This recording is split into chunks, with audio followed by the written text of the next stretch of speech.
Jetzt hallo miteinander. Jetzt haben wir doch vor ein paar Tagen noch Sahara-Staub in der Luft gehabt und es war ein wenig wärmer. Und jetzt hat der Lufträder kommt vom Norden an und hat über Nacht gewalttätig viel Arktisstaub mitgebracht. Der Vorteil jetzt vom Arktisstaub zum Sahara-Staub ist, der ist nicht bunt, sondern weiß. Deshalb kann man jetzt hier auch Daten sparen und deshalb schalte ich jetzt auch auf schwarz-weiß. So, jetzt sparen wir Daten. Ich habe mit ein paar Experten geschwätzt.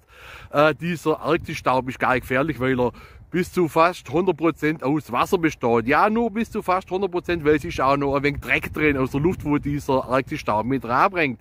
Gefährlich wird dieser Arktisstaub erst, wenn er zu einer gewissen Menge auf der Straße liegt. Da wird er nämlich rutschig für Fußgänger und für Verkehrsteilnehmer. Also aufpassen. Jetzt fällt mir noch eine schöne alte Bauernregel ein zu diesem Arktisstaub und die geht folgendermaßen. Bringt der Luft gewalttätig viel Arktisstaub, dann haben die meisten Bäume noch gar kein Laub. Macht's gut, bis zum nächsten Mal. Ade.